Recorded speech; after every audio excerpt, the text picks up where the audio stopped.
Hello, word nerds! Happy Sunday, and welcome back to our weekly live chat. This week we are talking all about plot twists because they are so much fun when you manage to pull them off, but they are definitely not easy to do. So to kick things off, we're just going to go down the line and let you know if we are the type of person who can figure out plot twists when we're reading. And I guess if you think that helps you write plot twists, I don't know. Emma, you're first. Yeah, I feel like I'm pretty good at guessing plot twists. You are good. Or at least getting close to it. Like, even if I don't like totally figure it out, I'll be like suspicious about certain things. So yeah, I clue into like those little clues pretty easily, which is why I'm really impressed by books that like surprise me, but not in a like this is out of the blue kind of way, because that really bothers me when I'm like there were no clues. Yeah, I don't know if it like actually helps me write them or not. I don't think it does. We'll get to that later. Yeah, I really don't think it does. Rachel? I like to think that I'm good at guessing them. Mostly I think I just overthink everything. Like I said, like I'm suspicious of everything because I go into it being like, where's the plot twist? Where is it gonna come from? Like I bet it's gonna be this one insignificant little thing. And sometimes it ends up being that way, and sometimes it doesn't, and sometimes it just sounds ridiculous with my crackpot theories. I'd say I can usually guess something related to it, but I'm not gonna say I'm the holy grail plot twist guesser. It'd be cool if you were. It would. Well, it would kind of suck actually. I couldn't read anything. Yeah, Like, oh yeah, I know what's gonna happen. Like, and Megan?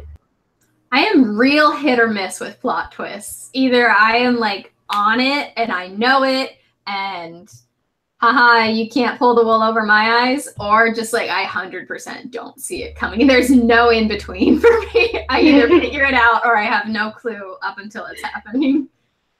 Yeah, I'm generally pretty bad at it. I guess I'm just not very suspicious when I'm reading. I just take everyone at their word and kind of go with it.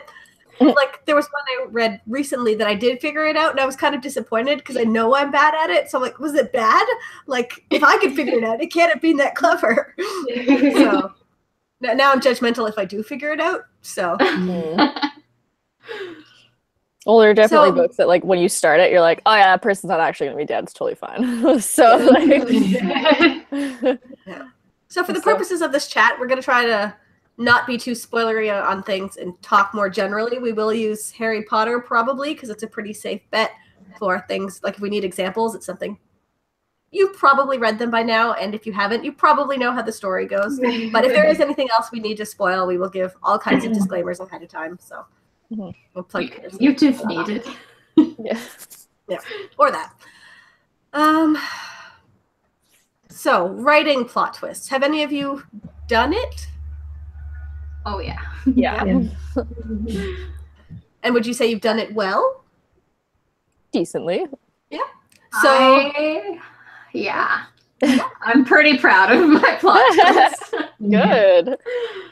All right, so let's start with how do you figure out how you want to twist your story to surprise readers? So, like, how do you go about looking at, like, does it just come to you? Do you already know what the plot twist is? Or do you have to kind of work to figure out what will subvert expectations? Discuss. Usually if I have a plot twist, I probably know about it pretty early on. In like the plotting. What it is before. Yeah, like, because like my last book had a plot twist in it that I don't think is like super surprising, but it is a twist. And like I knew it from the very beginning, like going into the story. My idea was based around that twist. So yeah, I'm a pretty firm believer, at least for my own style and the stories that I like to write. I basically have to have a plot twist before I even feel confident enough to write anything for the book. That's just like the one outlining thing I need. That's like the only thing that's been consistent recently is that, okay, well, there's like 4 different spots that I like to do. If I'm going to have a plot twist, it's going to be in one of those 4 spots. And so I have to figure out like, okay, which spot is it going to be and what's that plot twist going to be? Well, I need to know like what clues to lay along the way too. Yeah, I've definitely seen on Twitter authors figuring out a plot twist at the end and then having to go back and edit everything to make it work. That sometimes happens to me with smaller twists. Like the major twist of the story I'll already know, but sometimes there'll be like small things that I figure out as I'm going. I'm like, oh, that would be really cool, and then I can add that in. I find a lot of the time I'll write that as I'm going because I'm like, oh, that'd be a cool twist later, but then I'll forget about it. So then I have all these like random clues for nothing, and then I'm like going back. I'm like, oh yeah, right, I wanted that to happen. Okay. Yeah. So I guess we're all pretty agreed that the worst kind of plot twists to read are the ones that had no clues and it's pretty much just changing everything at the end, and basically everything you read leading up to that had little or no meaning. So yeah. I hate the ones that make it so that everything before had little or no meaning. When it's done well, I can be a pretty big fan of like, that came out of nowhere. How did you like do that, and what does that mean? Like if it's done well, for example, and I will not spoil this because I know it just aired like Thursday, but the Wayward Sisters episode of Supernatural happened, and it had like an out of nowhere twist like that in it, and I'm just in shock and amazed, and I need to know what happens next because they like threw this thing in there that feels so random. I don't know how it fits in within the structure of Supernatural, but that's still kind of a twist at the beginning of something. Like, it's not like they're changing things up at the end of a season. They're doing it in the pilot. So it's not like an out of nowhere thing. You're kind of still at the beginning. It's not at the end. Yeah, there's definitely a difference between like if that happened in the pilot or if there was an out of blue twist like in the like series finale. Like it's the last episode. And, like, okay, yeah. I would give you that. Yeah. I think it just has to make sense within the context of the story. That's usually when it's my issue, and it just doesn't, like, if I can't go, like, it's one thing if I didn't predict it, because sometimes I don't, but if I can't go back and read the book and be like, oh, here are all the clues that I missed before, then I kind of have an issue with it. We Were Liars, I didn't see coming. And I loved rereading it to find the clues. That was so much fun. Oh, I remember We Were Liars. I remember someone said that. They're like, oh yeah, I saw it from the beginning. Like, I knew right away that, you know, the people were as they were. And I was like, oh, I did not see that coming at all whatsoever. I knew something was up, but I couldn't figure out what. Yeah, exactly. Because I love the clues. I think that, like, that is the funnest part of plot twists for me. I won't specify, like, what exactly happens at the end of that, but I really don't like books that do the, like, it was all a dream, or, like, actually, everyone's dead. Like, I hate those kind of twists. But that was a book that, like, kind of took a piece of that and made it work. Yeah. Yeah. Well, same with The Raven Boys. I figured this one was inevitable. I was about to bring that up, too. The clues in that were so much fun. Like, yeah. I'm rereading the series right now. Like, I just finished Dream Thieves. Yeah, I just finished Dream Thieves, and it's just crazy the clues you pick up on when you go back and reread them. Like, there's the plot twist at the end of the first book, which, like, when you reread the first book, you find all of those clues. But even, like, the twist, like, at the end of the last book, you find that stuff all the way through, like all the stuff about cave water and stuff. Like, yeah, and like the mirror, and I was like, so much fun. Noah. Oh, so good. Yeah, I'll say like the out of the blue twists are awful, and so are the ones that are like too obvious and in a way that feels like dumbed down to the reader. Like not because I think sometimes the twist can be something that you see coming, as long as like the author isn't acting like it's a surprise for the reader. You know, like, sometimes you read these twists where they're like, OMG, and you're like, yeah, obviously. The author can lay the groundwork in a way that the reader sees it, but the characters don't. That is so amazing. Yeah, that's really good. If they're pretending like no one's going to get this and everybody gets it, and it's weird the characters don't get it. It's a whole different thing. Yeah. One of the things I really like to do that I find makes those kinds of twists easier for me is if I'm writing a book with multiple points of view.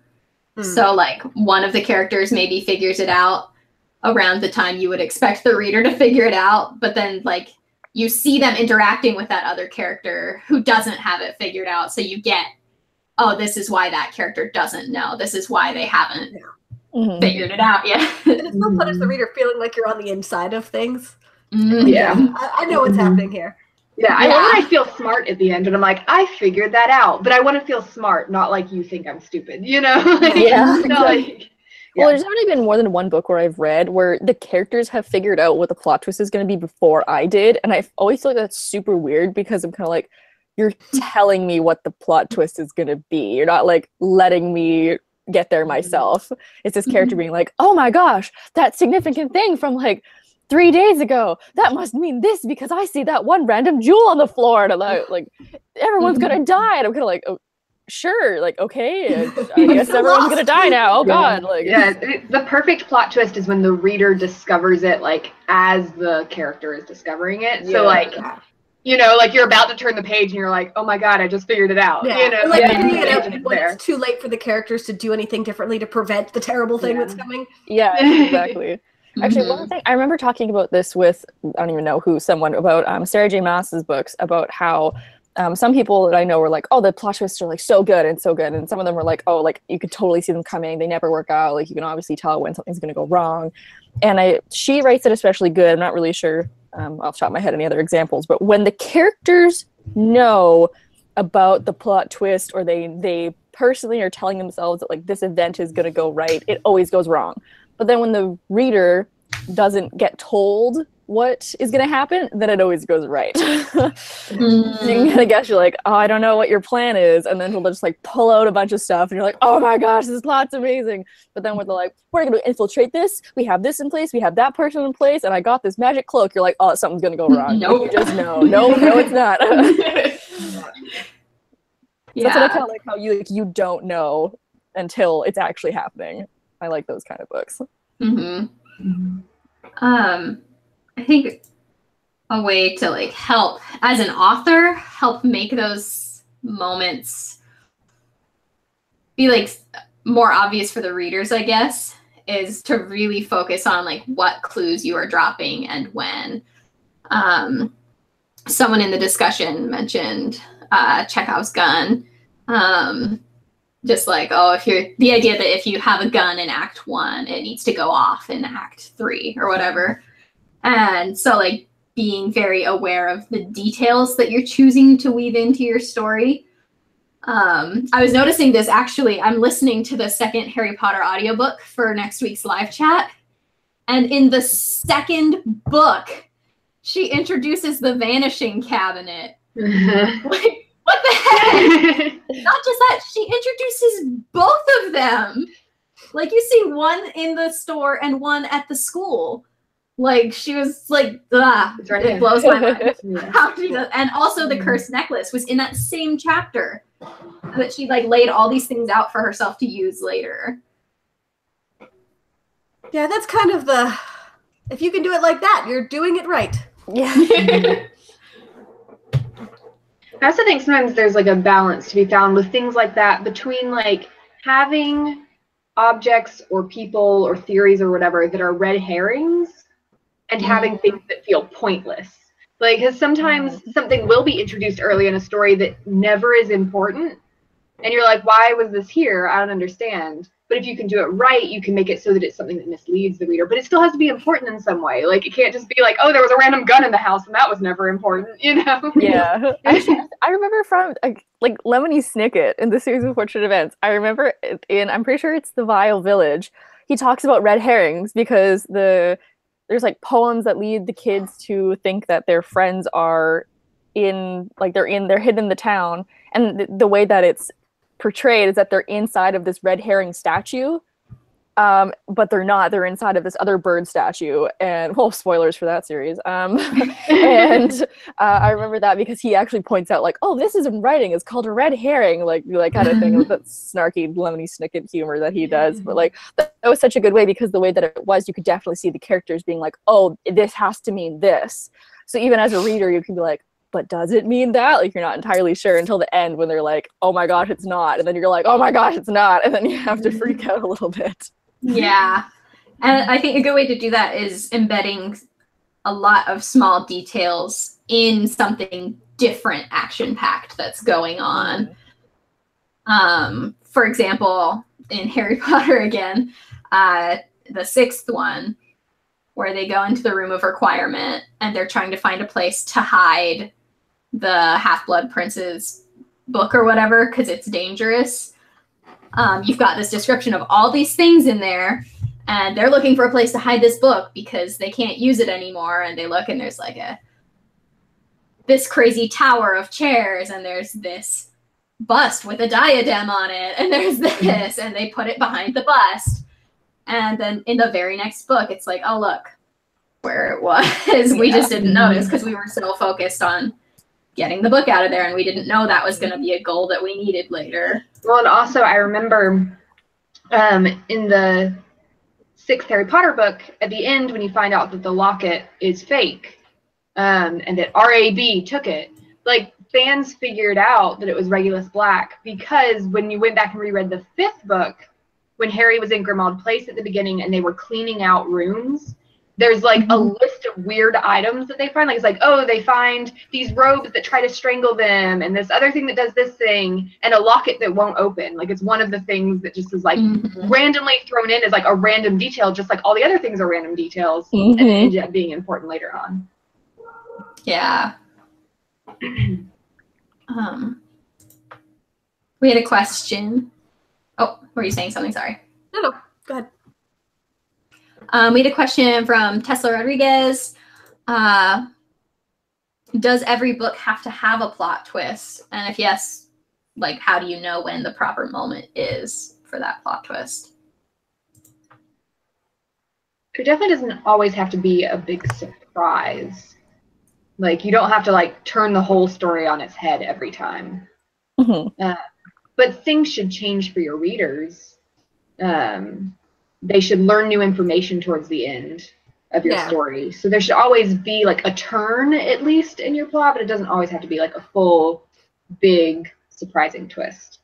Yeah, and it's going to vary genre to genre as well. Like, with, like, true romance books, I don't think you're going to see that many plot twists, whereas murder mysteries, you're pretty much always going to see a plot twist, and you're always going to have a red herring, so it really varies genre to genre. And, like, in mysteries as well, there's frequently a moment of, like, okay, you know the answer's coming soon. Like, pause here and think and see if you know. Like, you almost always have a little bit of, like, okay, the answer's coming, time to figure it out.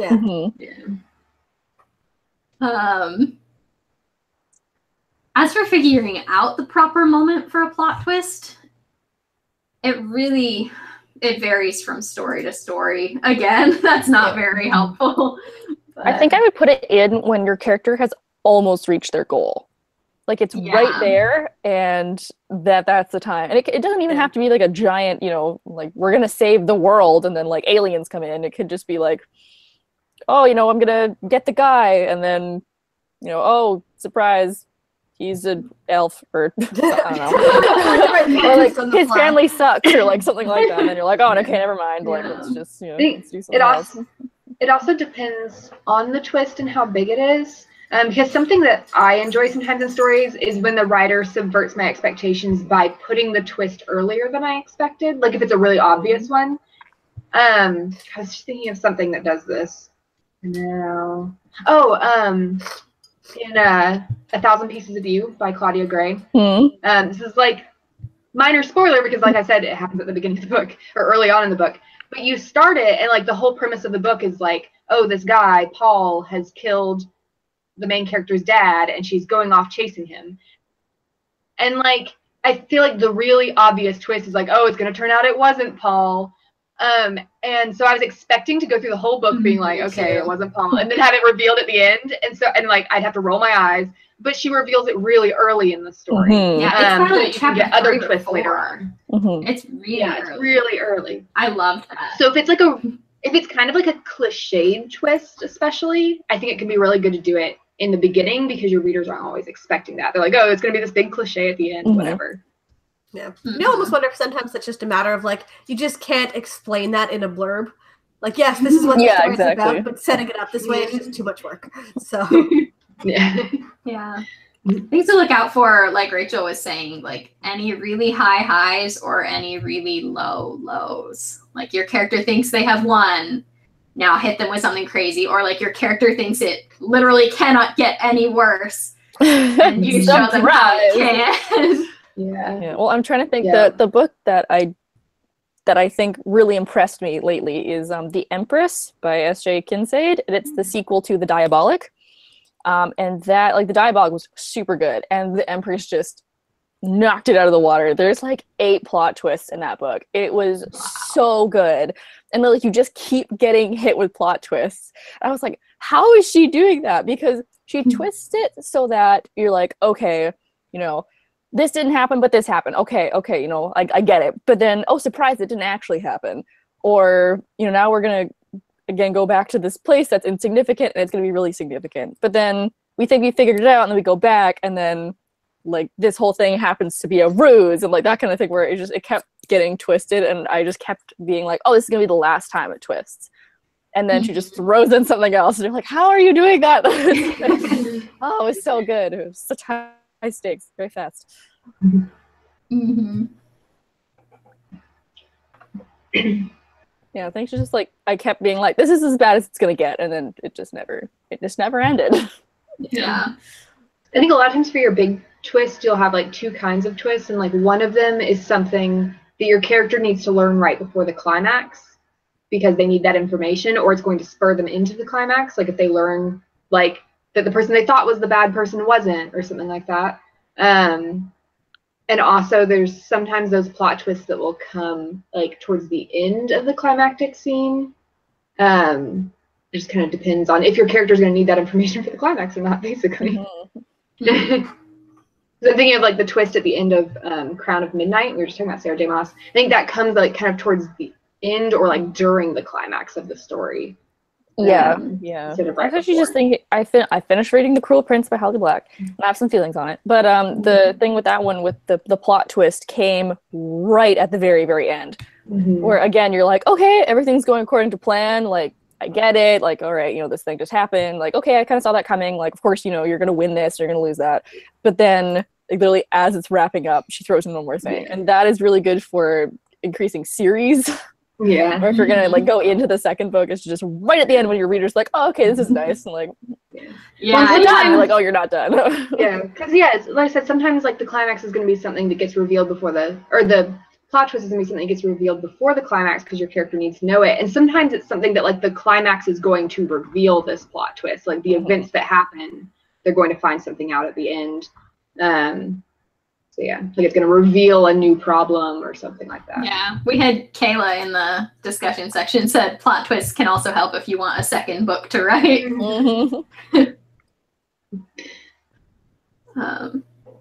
Yeah, so it does, definitely depend on like what's your series game plan. Like, do you need to be opening it up for this whole new world?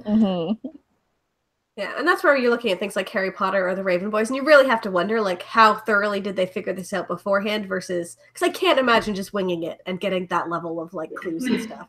Yeah, no. But if you can do it, more power to you. Write all the books and make all the money.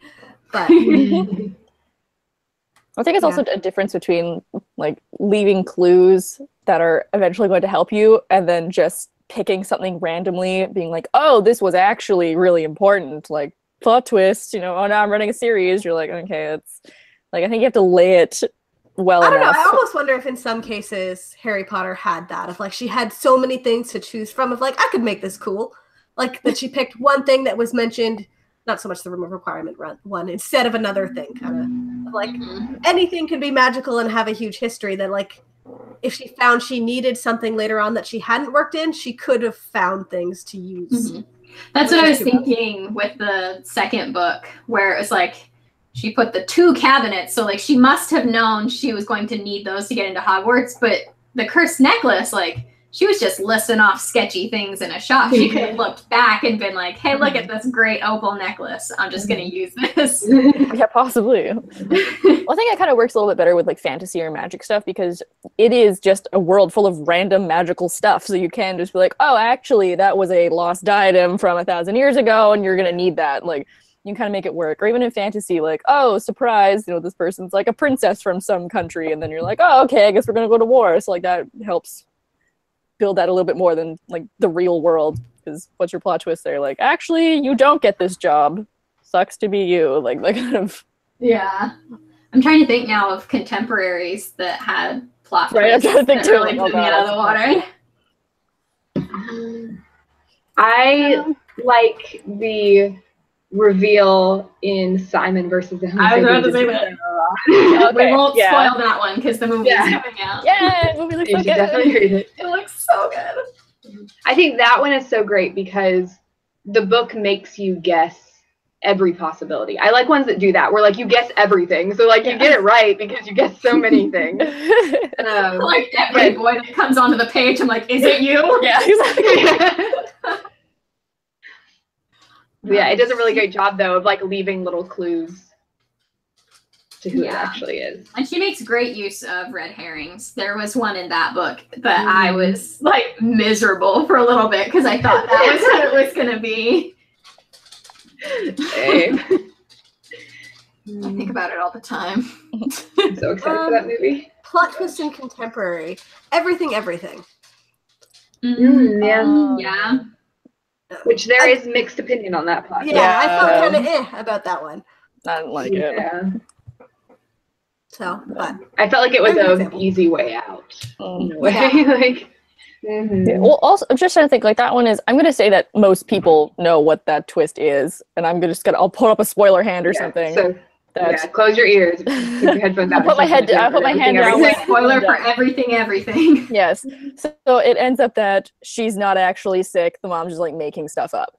So in that case, it's a little bit like, in that book, it did seem kind of like a cop-out. But I'm trying to think that also, like, another book that I'm kind of thinking of now is More Happy Than Not by Adam Silvera, who kind of did that right. I'm going to raise the spoiler hand again. That in More Happy Than Not, it ends up being that everything that the guys went through ends up kind of, like, already have happened. So, like, all the bad things have already happened, and he's just kind of reliving it. Yeah, because he's had the brain surgery.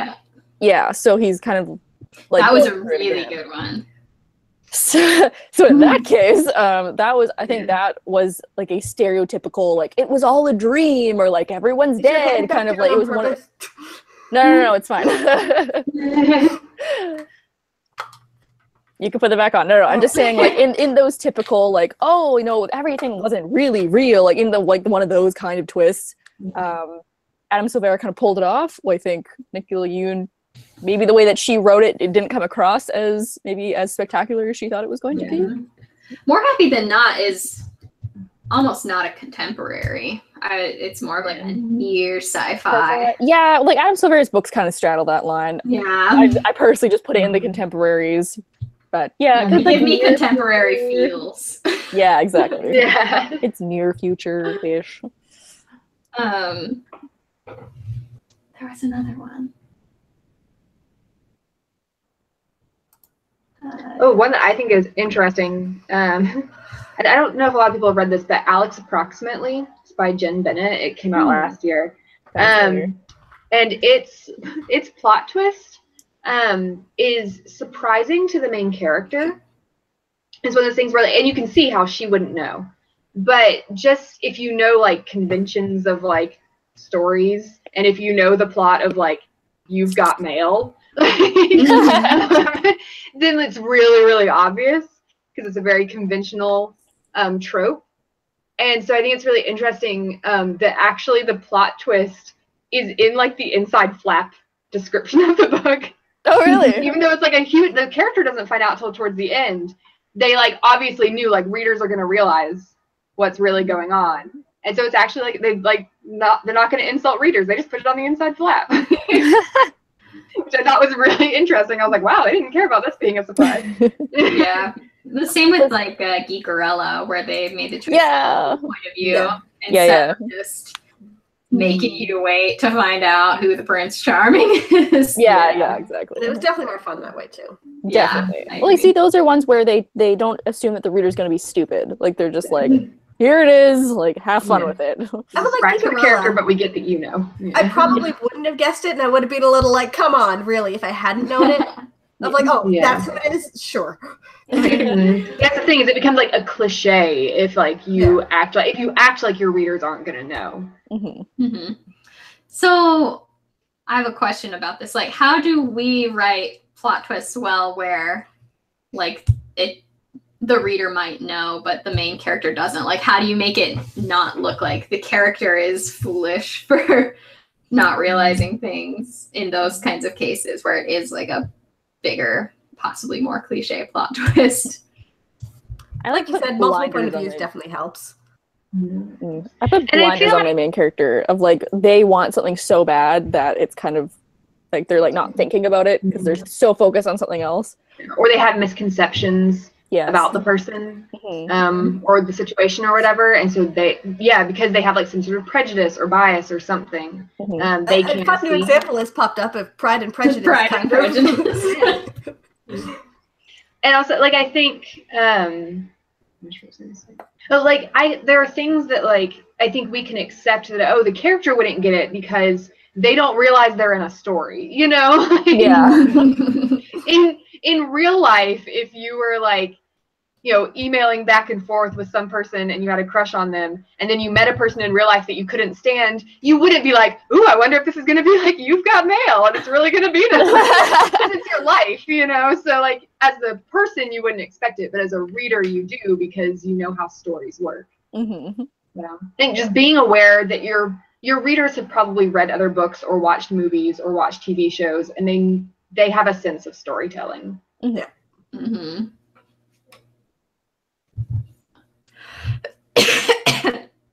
And you can even, I think then you can even add in like kind of like winks to the reader. Like even if it is only from one point of view, like if you have your main character just being really blind and like dumb about it and being like, oh no, it couldn't possibly be that person, you know, or something like that. And then as the reader, you're like, ha ha ha, but it is. You're going to find out later. Yeah. And I've definitely done that in my own life, just like in real life, being like, no, that can't be right. No, that's not one. And then like later my friends were like, no, it totally was this. And I'm like, really? Like I was not picking up on any of that. Like, okay. That reminded me of how this is also a really great way to do red herrings.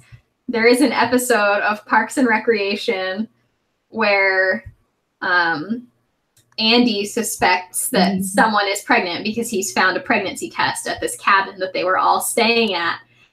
And the first thing he does is he gets all of his female friends' pictures and puts them up on a board. And he goes, it wouldn't be April because she would tell me. And he crosses her off. And so for the whole episode, you're like, oh my God, it's his wife. How does he not know? But it's a total red herring.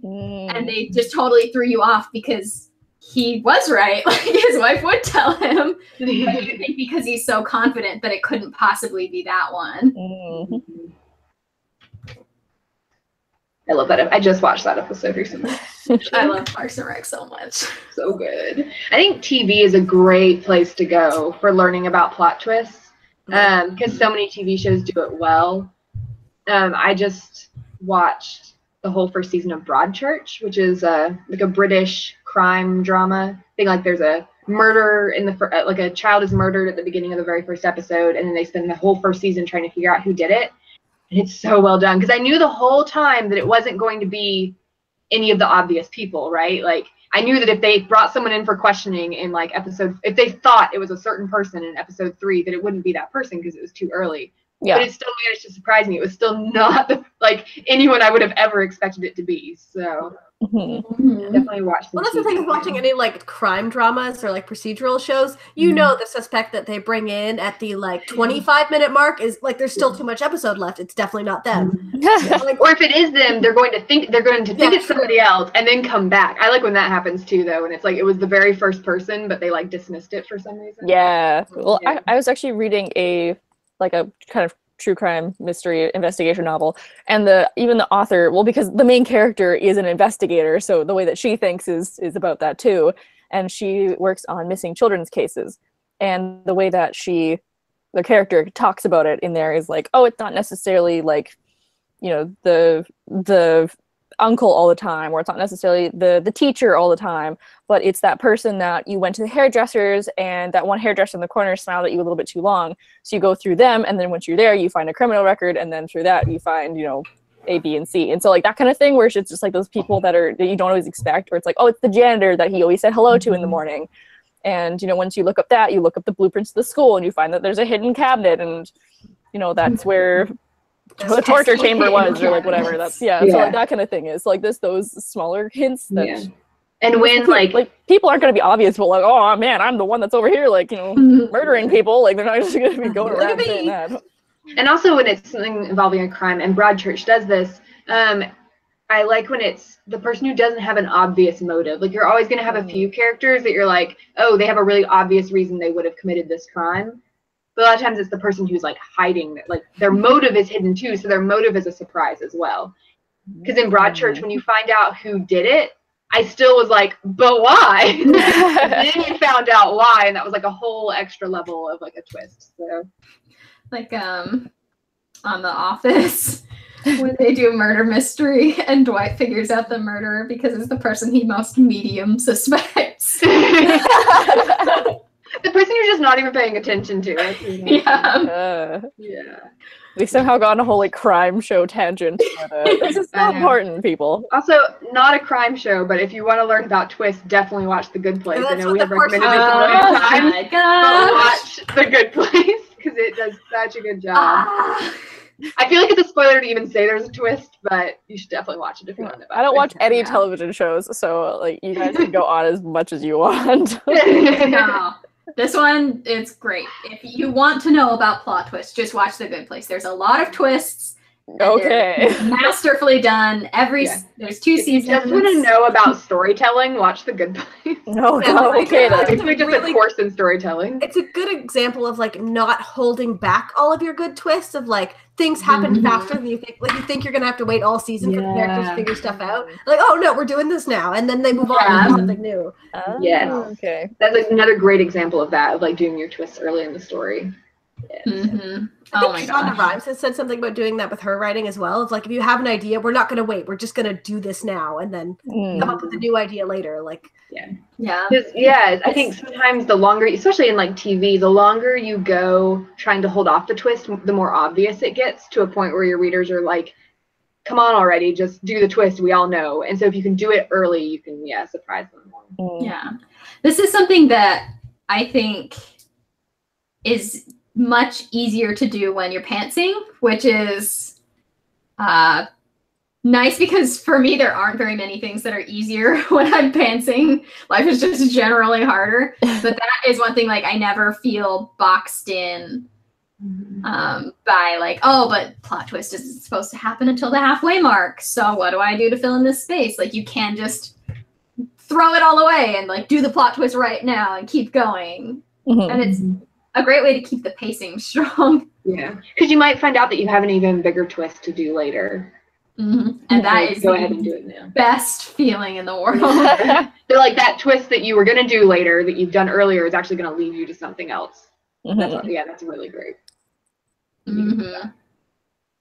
Yeah, and it's just generally a good writing exercise, even if you don't typically pants books. Just like taking the time to stretch yourself. If you think this is the best plot twist you can come up with, like, throw it in now and force yourself to come up with something even bigger and better for the midpoint or the climax of the book. Or like I am super guilty of always thinking I need a duology. And so I'll kind of chop my story at the first medium plot twist climaxy thing, when really I should just be moving that way up and it can be a standalone.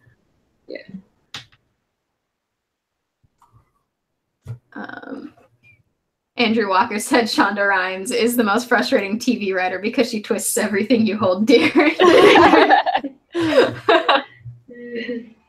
I did love the first season of How to Get Away with Murder. It's the only Shonda Rhimes anything I've ever watched is just the first season of that show, and it is really great with twists and everything.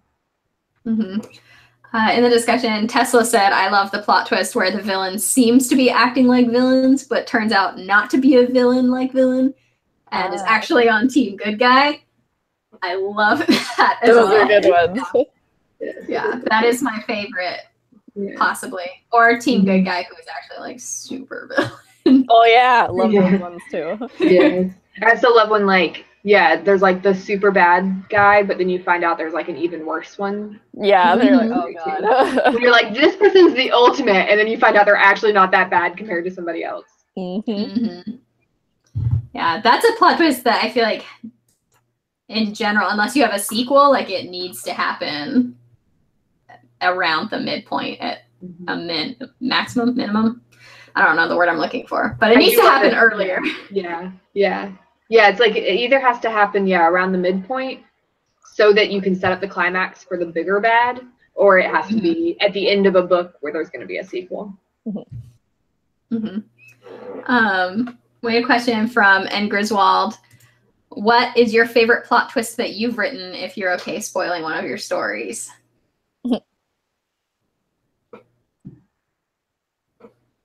I already know mine, so I can go first while you guys think. The story is in a drawer, and I think about it a lot because it has a lot of reasons to be permanently in a drawer. But I really want to take this twist and redo it again someday and do it with everything else better, because I feel like this twist was good, but everything around it was not good. But I wrote a book once where the main character was the serial killer that you were trying to hunt down. And I gave it to people who didn't know how the story was going to end, and they didn't figure it out until the end. And it's like my proudest accomplishment as a writer. It's like the one thing I am super confident about, which that's cool. I am not confident in most of my writing abilities, but in that one I love it, and I want to do it again so badly. I'd read that. That sounds super cool.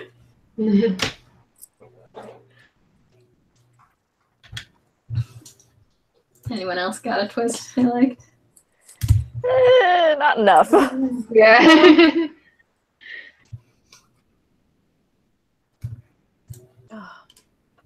Quiet across the board. Okay. Moving on. Geeky Dragon said, I heard crickets in that pause. Sorry.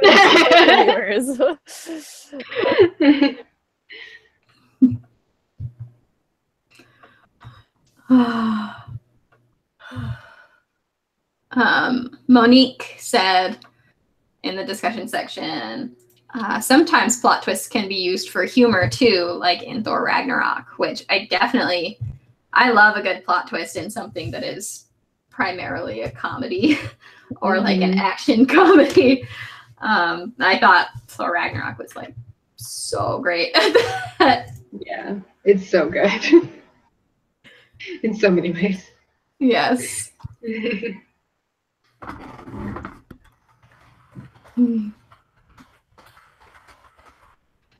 We've got lots of people recommending in the discussion section different TV shows or movies that have great plot twists. So definitely be taking notes on that if you are wanting to look into more for your own personal study. So I also like the plot twists where the plot twist comes about because the narrator is lying to you or the main character is lying to you. Unreliable narrator plot twists are always really, really good. Yeah, those are my 100% favorite. Yeah, love them. To read and to write. Yeah. Unreliable narrator plot twists are typically one that you know before you start writing. Yeah. But even knowing it before you start writing, unreliable narrators are 100% a revisions game. It's almost impossible to plot out all of the little ways that you're going to have to leave hints that they are lying to you for it to be believable and exciting for the readers when they find out. And a lot of times when I'm thinking about it beforehand, I don't come up with ideas as well as I do during the writing of the first draft, where I'm like, oh, wouldn't it be cool if my main character is hunting down this serial killer and she says the number of people who have been killed and it's one off because she killed someone the day before or something. And so you think she just made a mistake, but she didn't.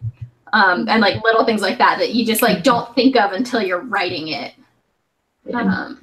Yeah, I've never done an unreliable narrator, and it kind of terrifies me, but I love them so much that I want to one day. Yeah, same. Do you guys have some examples of your favorite unreliable narrators? I know we've talked about We Were Liars. Because it's hard to come up with examples of that. will say I just read Here Lies Daniel Tate, which is an unreliable narrator book. There were things about it though that I was disappointed by. So I don't know if I want to totally recommend it. It's a really good unreliable narrator, but plot twist wise, I don't know if I recommend it. Codename Verity came up on this list, which is definitely a solid one. Codename Verity is amazing on all fronts. Yeah. A lot of times you'll find unreliable narrators in books where the or one of the main characters is the antagonist. So think like The Young Elites by Marie Lu.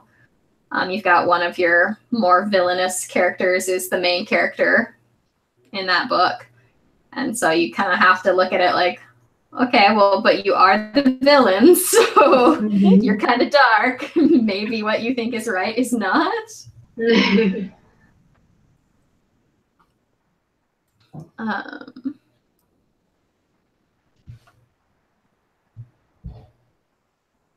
Trying to think of any others. Yeah, me too. That's part of why they're awesome is they're not overdone at this point because they're so hard to do. Yeah. Illuminae has some unreliable narrators. I forgot about that. Yeah. So yeah, I feel like you have the unreliable narrators where you know they're unreliable from the start, which like Here Lies Daniel Tate was like that. We Were Liars is kind of like that. It's in the title. Yeah. But then you have the ones where you don't realize you're dealing with an unreliable narrator, and those are fun too. I think they're both fun in different ways. Yeah. Oh, I thought because when you know, you're second guessing everything, and you're like, what am I missing? You know, what are they lying to me if you hear a book has a plot twist when you wouldn't necessarily know, then you're reading the whole book differently. Then I'll say one for another reliable narrator that you know of is Made You Up by Francesca Zappia, because the main character has schizophrenia.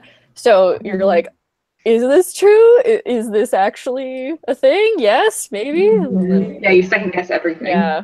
And then also for unreliable narrator, I was just thinking Kaz Brecker from Six of Crows, because Crooked Kingdom had one of my favorite plot twists, so it's like I have to somehow sneak that in here.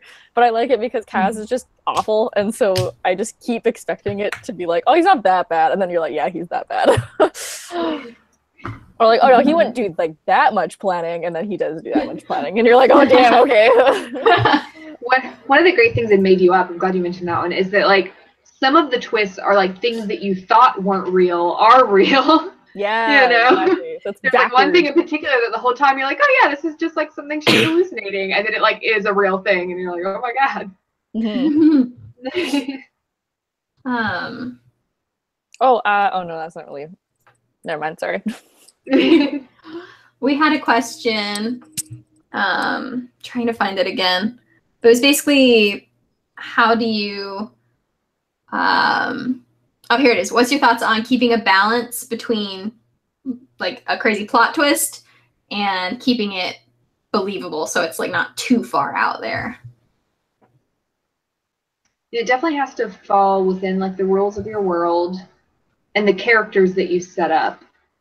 So unless it turns out your character is an unreliable narrator and has been lying the whole time, it needs to fit in with like things they would do, you know? Yeah, even in books where you know it's an unreliable narrator,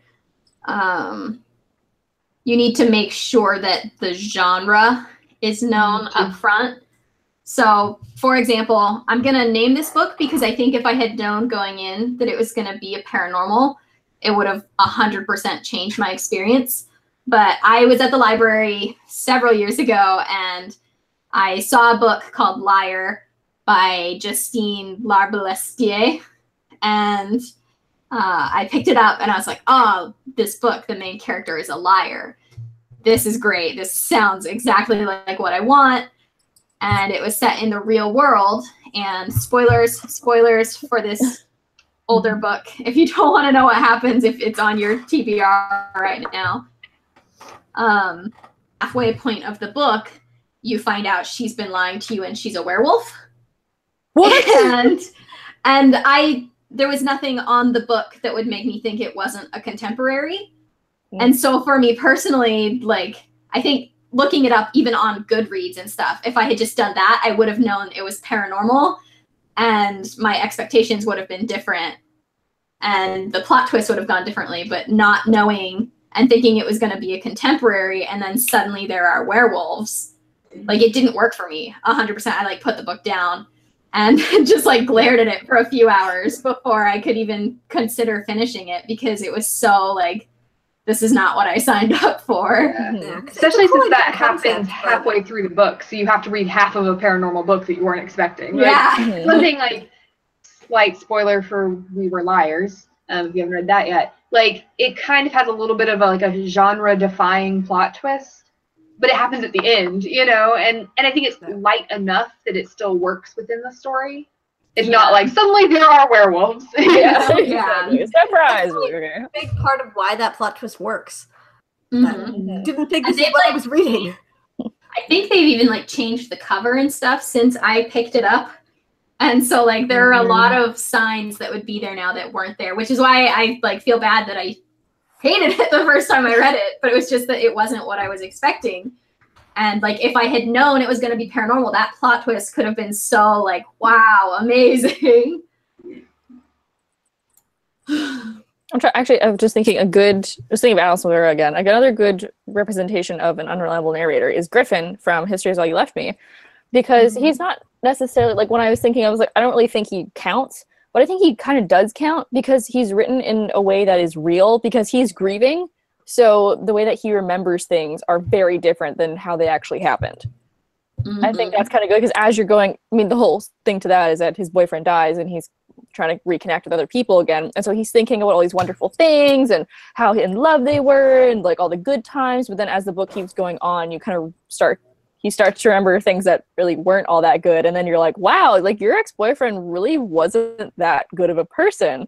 Even though at the very beginning you're like, oh, he's so wonderful, we love him so much, all this stuff. So he kind of, like, because he's grieving, he only thinks of the good stuff. I think that's a really realistic way to have written that. Because I've definitely had to deal with not everyone dying, but definitely some people coming out of or going out of my life recently that it's a little bit like, oh yeah, like you want to remember the good stuff, but you can't just remember the good stuff. Like you also have to remember why certain things happen too. Yeah, I think that like goes hand in hand really well with what you were talking about earlier about having the character have wants and needs that kind of overshadow really seeing the plot twists coming. Like having them have so many things going on that they aren't going to notice that the bad guy happened to be their next door neighbor or whatever.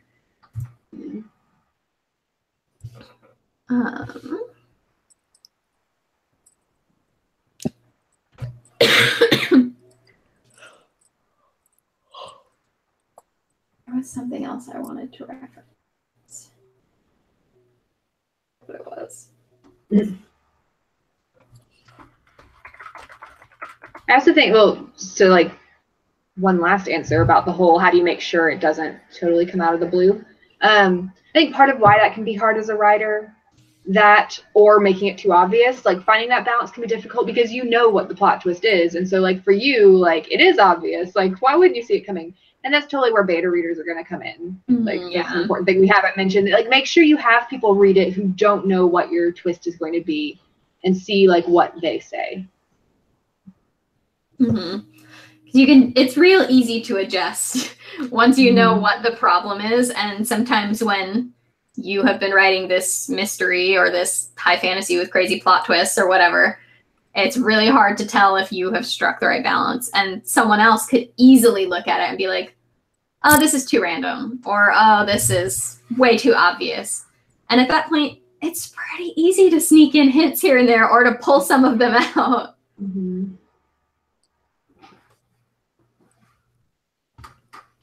I just made a terrible mistake looking up lists of like epic TV plot twists. I'm like, oh, I've spoiled a bunch of shows I haven't watched yet. So that's for if you're lazy and don't have time to watch TV. Yeah. Another great show, for better or worse, I think studying or is worth studying if you want to write anything with lots of plot twists is Lost. There are plot twists they've done really well. There were plot twists that didn't quite land as well with me. And overall, I love it, and I think it is, again, a masterclass on plot twists, and you can like watch it and really decide for yourself, like, how did they do this thing that I loved so well, and how can I replicate it? Or if I didn't like it, what would I have done differently, and how can I make sure I don't do that in my writing? It's going off of American Netflix, but it's going to be on Hulu. So I'm a little bitter that I'm going to have to watch ads, but I have them all on DVD. Well. You guys are kind of close to each other, right? Just go over to Emma's house and watch Lost. I just drive like 6 hours to Just watch Lost. Like, I need to watch Lost commercial free. I'd accept it. The other good one on this list that is a really good and pretty well-known example, but spoilers for the first season of Game of Thrones if you haven't seen it. Pause. But that, like, who you think is the main character gets his head chopped off, and he's just dead now. That, like, That's a you good have point. to see it Yeah. coming. Books don't work that way. If, like, this is the main character, and he's going to be with you to the end until he's not. The first chapter of the first Game of Thrones book, you start with a point of view character, and they are dead by the end of the first chapter. And it works because, like, that is the world that George R.R. Martin built, and so it sets a tone to expect, like, be with you forever. It wouldn't work as well if J.K. Rowling killed off Hermione in the third chapter of the first book or something, because it's like, this is a middle grade. Yes, definitely have to know your genre. Figure out what works. And also, you need to know your genre to know what's going to be too obvious, too. Like, if you're doing the same plot twist that's been done 100 times, you need to know that. Yeah. Especially for big ones like that. If it's really well known, it's hard to use again. Like, maybe don't have a wedding scene where you then murder all your characters. It's been done before. Someone's going to say you copied it. Or, like, it's really hard to do this character has been dead the whole time because The Sixth Sense did it, and it's so, like, famous and popular. And it's so famous. But it's really hard to pull it off right. Mm-hmm. You can still do it, but it's difficult. There was actually... I can't title the book now because I was going to say there's a book I read that did it really well. Let me look it up really quick. It was so good. I mean, we have talked about 2 books in this chat that do it, and that do it well. And I got to pull up my Goodreads. I can't remember the title now that we're talking about it live, but they did a twist at the end where the character had been dead the whole time. Oh, what? And trippy. And we, like, flashed back at the end of it to see what had happened. And it, like, having that flashback once it was revealed that they'd been dead showed all of the clues that had been there. Like, all of the PTSD she was experiencing from having died and stuff. Oh. It was so cool. Okay, Really I'll find it. I'll find it. You guys keep talking. I think we're going to wrap this up soon, actually. All of us are not in the greatest of conditions. Yeah. I think it can also be frustrating to read books where you expect there to be a big plot twist and there isn't, which is, like, once again where it goes back to, like, knowing your, like, reader expectations and your genre expectations. But when a book, like, sets up, like, oh, this is an unreliable narrator, or, like, oh, there's a big mystery, and then the plot twist isn't as big as you expect it to be, that can be really disappointing. Well, that was kind of what I was feeling with the one where I figured it out, of, like, I was expecting more. That, like, it felt too obvious to me, but and I think, like, the obvious, or, like, the thing that the reader suspects can be done, but you have to make sure there are, like, details about it that are surprising or something, you know? You have to find some way to make it, because, you know, sometimes I'll like I said at the beginning, I'll at least suspect things. Like, I'll be like, I know there's something going on, this character has done something bad, or this character isn't who they say they are, something like that. But it's when I get to figure out all those little details of it that, like, everything connects together. And I'm like, oh, I get it now. And then you feel like vindicated because you're like, I knew there was something up. But when you think there's something up and nothing ever happens, that's really frustrating. Mm-hmm. I found the book. It was by Kate Bryan. So if you have a book on your TBR by Kate Bryan, take off your headphones right now because I'm going to say the title. It was Shadowlands. Interesting. Yeah. Okay. And so the girl, still spoilers, my hand is still up, but the girl, she like ends up in this new town and like all these weird things are happening and there's this weird mist that's like taking people and stuff. And it's so good.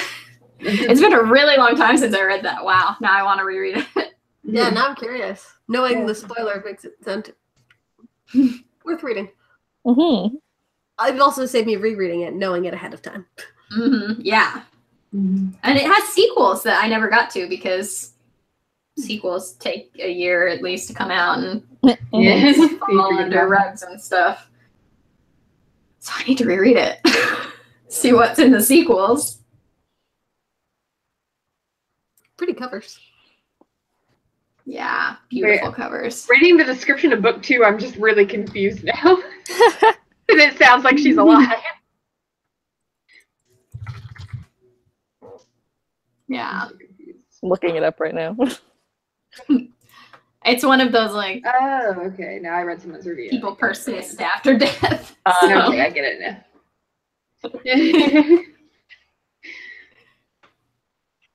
Interesting. All right. I'm going to call it for the evening.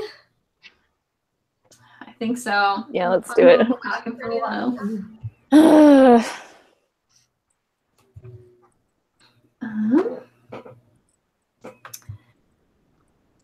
don't think there's anything next about Harry Potter and the Chamber of Secrets. It is our first book club of the year. Woo! And in January, we talk about Harry Potter books. So come ready for that. All the spoilers will be there. It'll be a lot of fun. And obviously we have videos every day of the week.